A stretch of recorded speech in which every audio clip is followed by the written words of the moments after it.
Hey guys, want to welcome everyone to the spring season webinar. Got an inspector, got a lender, got a real estate agent.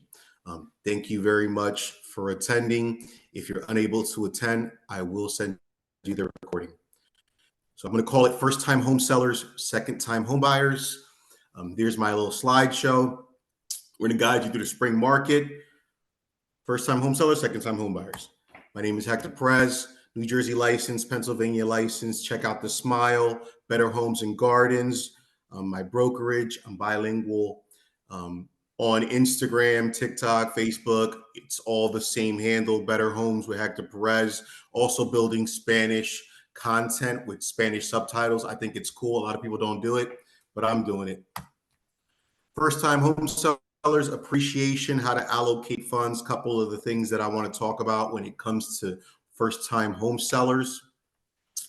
Let's talk about appreciation. It's going to be the increase in value over a property over a period of time. There's been a rise in the last 5 years in New Jersey alone. It's risen 49% over the last 5 years, 8.6 increase in home value over the last year alone. So those numbers are pretty big. Now, let me talk. So that to me is a reason to sell. There's money to be made. There's a closing check, maybe that you didn't realize. So that to me is a motivation. I don't know what everyone's motivation is, but that was just one example. Appreciation. Now, talk a little bit about inspections. I do have Andrew Dobbins, who's going to get way more in depth, but I think it's important. Want to talk about pre-listing inspection. So this is before we're listing, before we're considering selling, and we are going to get an inspection. Maybe there's some things that we're unaware of. We've had the property for over 10 years, possibly, and we don't know everything that's going on with the property, possibly. So this could be a strategy. It's also going to give us a more accurate price point on what we're going to list at. Quick tip, Curbio, I met with them a couple of like a month ago or so in Philadelphia. And the great thing about Curbio, the company, is off of this inspection report, they have an app and they can give you estimates itemized on the repair list, and you can pay them at closing. So a lot of people say, hey, I want to sell my home, but there's some things that need repair. I want to fix this in the basement, this with the kitchen, or anything on the inspection report. You can have it itemized with Curbio, and you can pay them at closing. There's nothing up front. So it's just something to think about. When we're listing our home, besides the inspection ahead of time, maybe, we also need to think about the certificate of occupancy. Okay. Also, with the inspection, if we do have an inspection report, we need to disclose that on the property disclosure documents. We have to let everyone know, let any prospective buyer know that we have an understanding of the defects, and we have to fill it out. It's like 12 pages. So off of that inspection report, you need to properly disclose it on the disclosure. Certificate of occupancy to me is huge. Usually when we're selling our property, we need that CCO. It's going to be different in every township. Go online, look at the checklist for this particular township that you live in. It's going to be needed to sell your home unless you're going to do an as is. Now, we're getting ready to list current market value. We need to have an understanding of what we're going to list at. Like I'm writing in this slideshow, it's not Zillow. It's not going to be a Z estimate. An agent is going to actually see your property, and they're going to properly give you a better range. So I think that's critical. Current market value, it's going to be on an analysis on homes sold in the area, 2 miles, similar square footage, similar bedrooms, similar bathrooms that's sold in your area. So it's going to help us have that more specific range. Talking about the listing agreement, all compensations are negotiable, whether we are selling and when we are buying with the buyer's agent agreement. And we can discuss that more in depth one-on-one.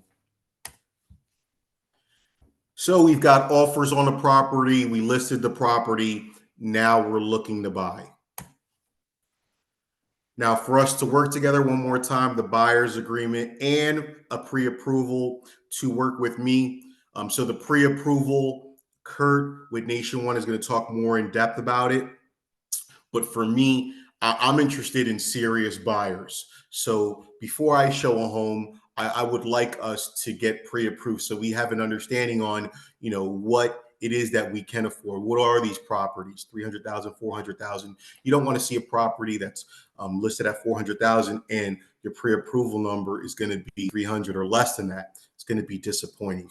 So with this buyer's agreement, together we're going to figure out the best compensation and my commission. It's going to be negotiable. What am I going to do? I'm going to educate like I'm doing right now, communicate like I'm doing now, call, text, email, follow up. I'm really into the stats. That's just me. Curt will talk more in depth about this loan pre-approval. It's going to let us know what we can potentially borrow. It's going to set our budget for the buying process. You need to know what you can afford. What's your mortgage number? And then you're going to look off homes off of those price points. It's critical. For most loans, we're going to need tax returns, pay stubs, bank account statements to get pre-approved. So we got to get organized. As we're getting organized, looking to get pre-approved, talking to who we need to talk to, title, lender, the inspector again, possibly an appraiser. We're going to start looking at homes. Here's my home in Sicklerville. We're getting the roof done. So what is it that we're looking for? What township, price, affordability, bedroom, bathroom, amount of floors. My house is a rancher, one floor. I actually love it. I'm not really a fan of basements. As we are looking for a home, we found something that we like. So I like to put it like it's a race. It's a sports analogy, aggressive offer, open competition. We want to win the race. So when we find a house that fits our needs, our preferences, and everything that we're looking for, that's when we need to submit a good offer, a good, competitive, aggressive offer. Trust your agent to lead the negotiations in your favor.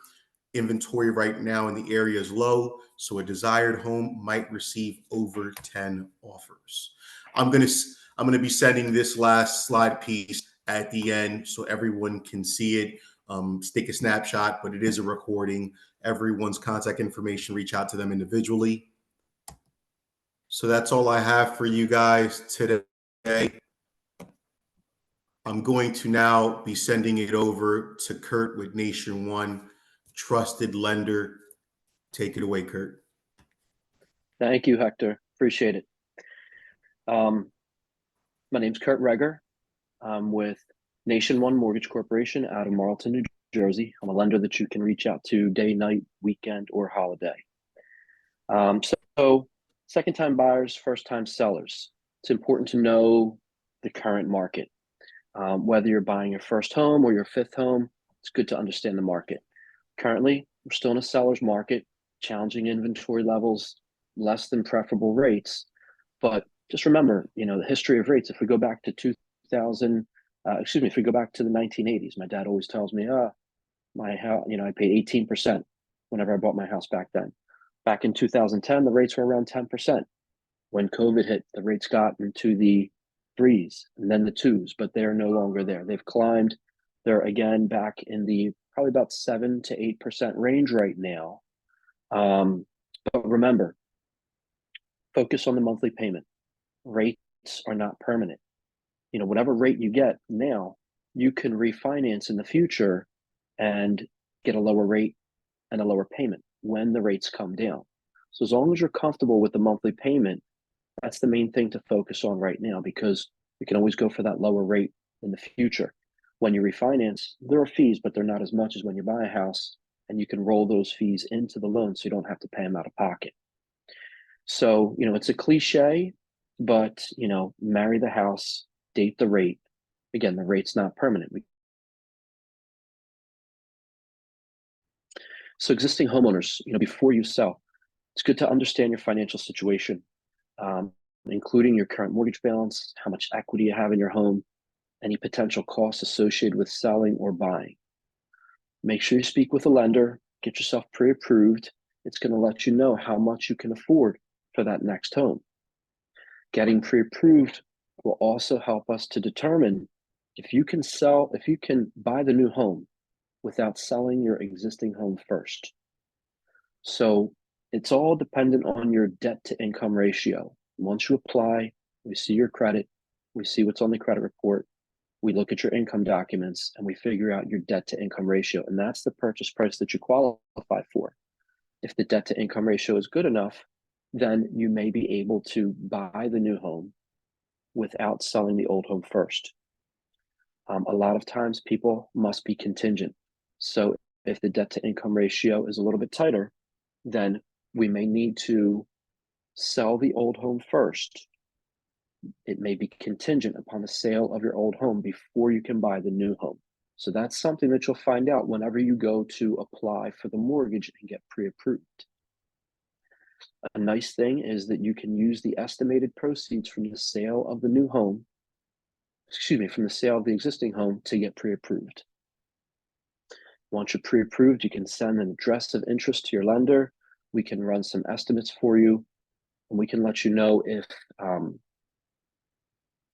what the estimated purchase price is, the estimated cash needed for closing. We can let you know the estimated monthly payment. Everything's an estimate until we get close to the closing table. But as we get closer, the estimate gets more and more accurate. It's important to speak with a realtor to assist you with the sale of your existing home and the purchase of the new home. The realtor is going to be key. They're going to discuss preparing the home for sale, setting the right price. They're going to tell you about their marketing strategies to help you sell that home. They're going to help you with the negotiation process, the selling process, and the buying process. So it's key to have a good team in your corner, a good realtor, a good lender, a good inspector. It's key to have a good team backing you up. Important tips for some second-time buyers and first-time sellers. I think timing is key. Try to align the sale of your current home with the purchase of your new home to avoid being stuck with two mortgages or to avoid needing temporary housing. Most clients aim for a same-day closing, and it just depends on what works for you and your situation. We look to close on the sale of your existing home in the morning, and then we could look to close on the purchase of your new home later in the afternoon. So that's possible. It's done all the time. So timing is everything. A lot can happen throughout the home buying process. So it's always best to have a contingency plan in place. What happens if one of the deals falls apart? You're dealing with the seller side, we're dealing with the buyer, we're dealing with title. So, things happen throughout the home process, the buying process. So it's important to have a backup plan. Something also I wanted to mention that it's, keep in mind, once you go under contract on a new home, you are going to, pay for an appraisal. That's going to tell you what the home's worth. That's going to tell you if anything needs to be fixed before we could close on the loan. Appraisal, a typical cost would probably be around $500 or $600 for an appraisal. That's required by the lender. Another cost you're going to run into once you go under contract on a property is home inspection. In regards to the home inspection, with the lender, it's optional, but it's always best to get the home inspection. The home inspection is going to tell you everything that's wrong with the home, things that you can work on in the future, as to where the appraisal is just going to tell us the minimum to make it safe and livable. So for the home inspection, a typical cost that we see is maybe around $500 or $600. But remember, if you walk away from the home, if there's something you don't like on that appraisal report, if there's something that you don't like on that home inspection report, and you wind up walking away from the home, you will not get that $1,000 back for those two inspections. That if you walk away, that's money that, you're leaving on the table there. So you don't get those fees back. So that's always a risk of buying a home. I think the most important thing throughout the process is that, with the new home that you're looking at, you're comfortable with the monthly payment. You don't have to put all of the proceeds that you make from the sale of your existing home towards the new home. If you're comfortable with the monthly payment and you can save some of that money, you could have that could benefit you in your future. Look at possibly depositing some of that money into a savings account that earns interest, like a money market or a certificate of deposit, something like that. Build a little nest egg. That's something that, you might want to speak with a financial advisor throughout the process as well. Financial advisor can help you with that. The lender will give you some suggestions, but in the end, it's good to have a financial advisor to help with those type of decisions as well. Every situation is going to be unique. It's essential to tailor, you know, it's essential to tailor the information to your specific circumstance. Again, it's good to have a good team behind you, somebody that you could reach out to on the weekends, somebody that you can reach out to at night whenever, you know, we know a lot of people work during the day. We try to make ourselves available at night, weekends, holidays. We're here for you. Our goal is to help get you into the new home. We want it to be a smooth process. We want to be upfront and honest with you because we want you to come back to us and send your friends and your family. We want you to be comfortable using us. So we aim to treat our clients like family. We want to give you good suggestions. If we think you're going to get a good deal somewhere else, show us the other loan estimate and we'll look it over with you. And if we think that you're getting a better deal somewhere else, we'll tell you that. But that's what I have right now. And, I'll turn it back over to Hector. I appreciate your time today, and you guys can reach out to me anytime.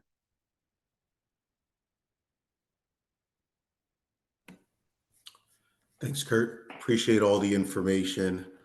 Going to jump right to it. Going to send it over to Andrew Dobbins, inspector with Dobbins Home Inspection.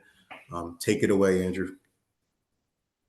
Awesome. Thank you. And thanks for the great information, Curt. So I wanted to talk a little bit about pre-listing inspections, especially for individuals that are going to be selling a home and then purchasing another home. There are some people out there that are interested in learning a little bit about their house that they're selling before they list it.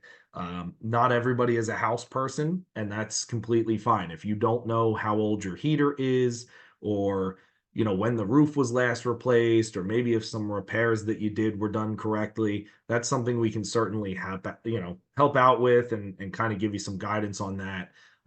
As Hector mentioned a little bit earlier, that can help you adjust the way you market your house for sale.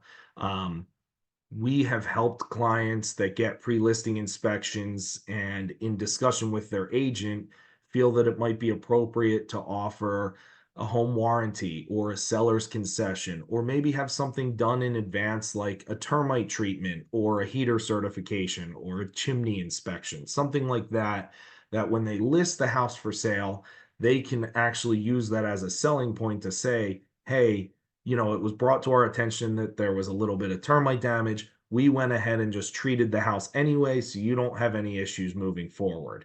That takes the issue off the table when the new buyers come in, and it allows you to shop different termite companies for pricing and things like that. Some have warranties of different lengths and those kind of things. So you can use that to your advantage to save a little bit of money and comfort the potential buyers of your new home. The other thing is it can reduce the amount of negotiations.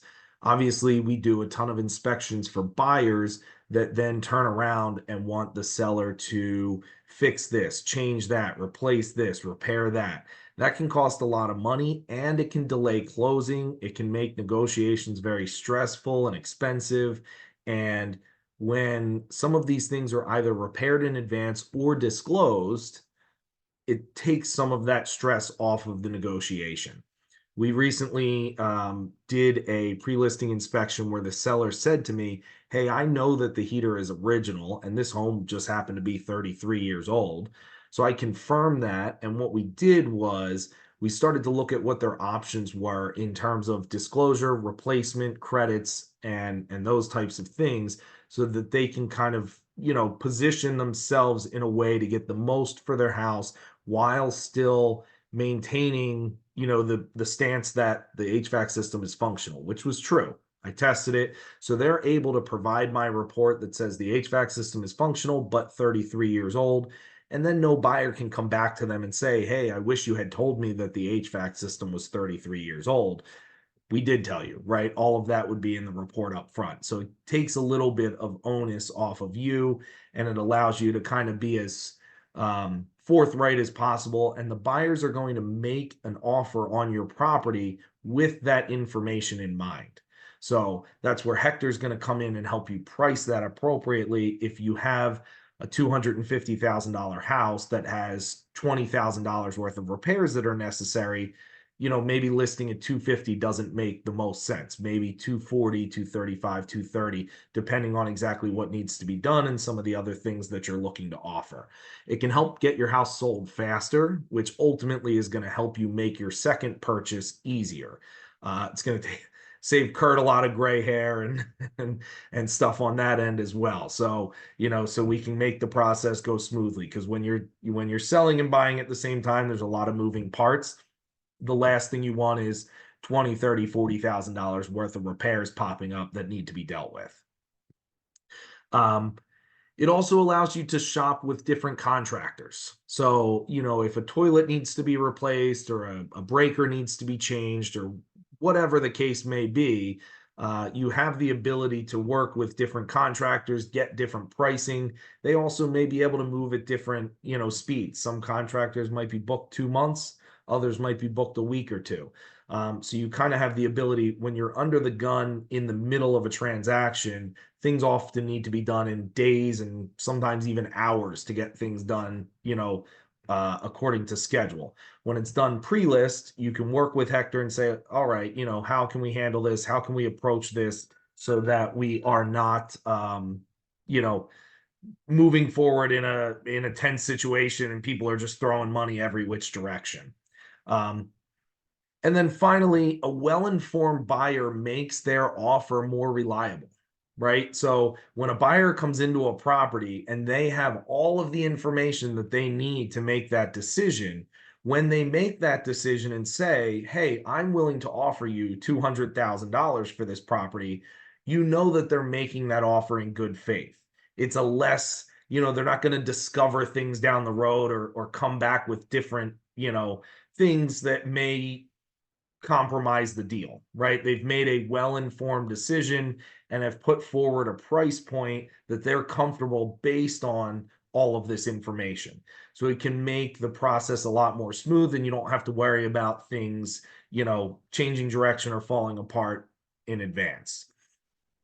The other thing, if you're going to use the disclosure method, like, hey, I didn't fix these things, but I know about them and here they are, that works great for maybe things that were previously repaired. Sometimes we do a home inspection and we see a bunch of patches or we see repairs in different areas, and that can make buyers feel uneasy, even though there's not actually a problem.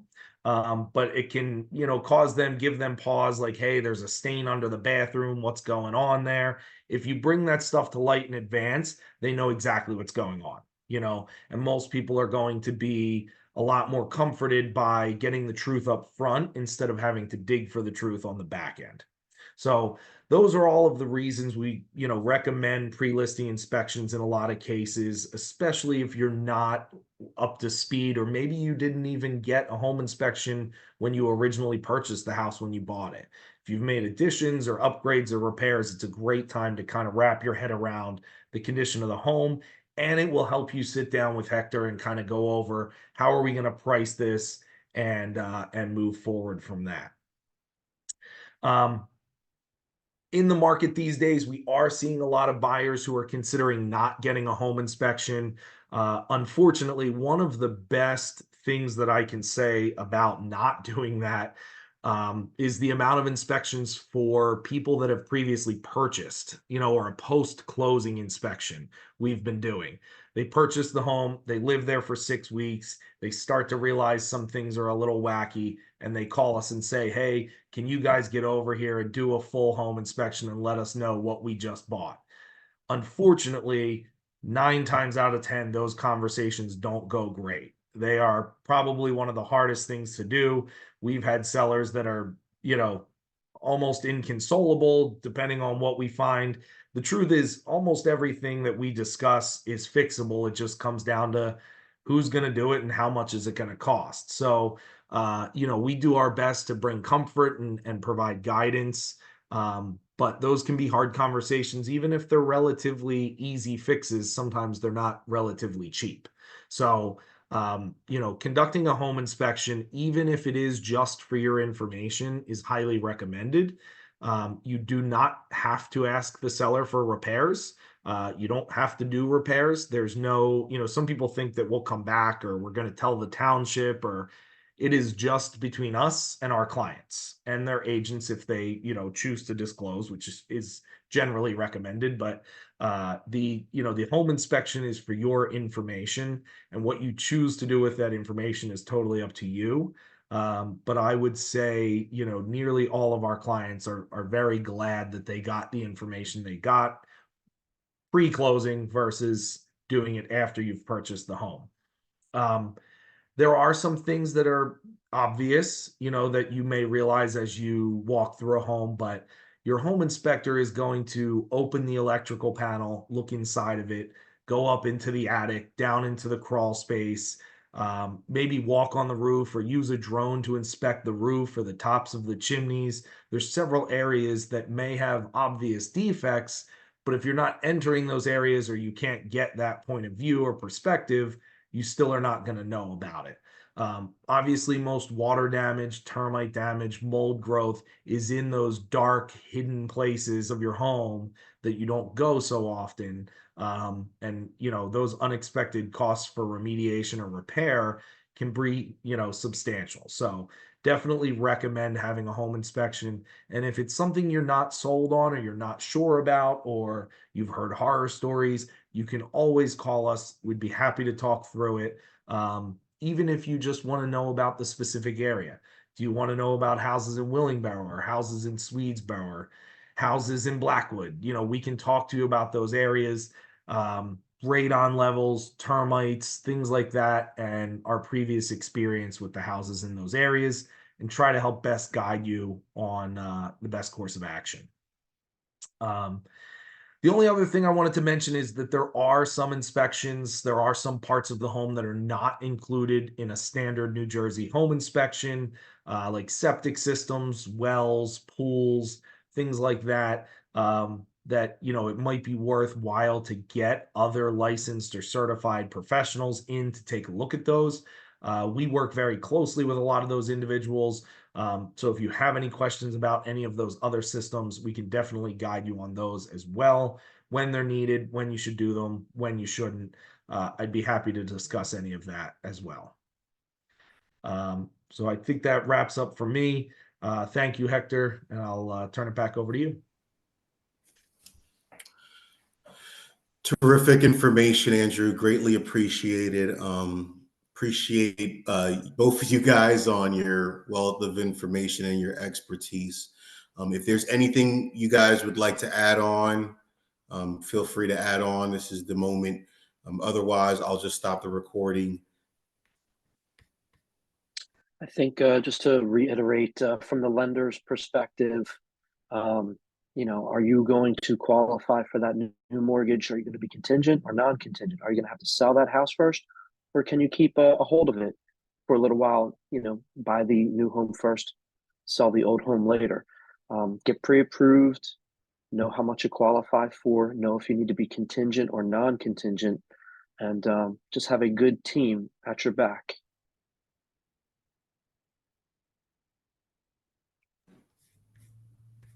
Sounds good to me. Thank you guys. I am going to send this recording out to you guys by the end of the day. Anyone? Oh yeah, let me reshare everyone's contact information. I'll close with that.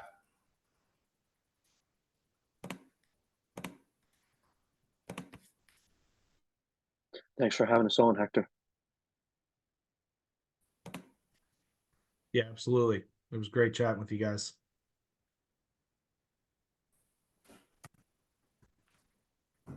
With information.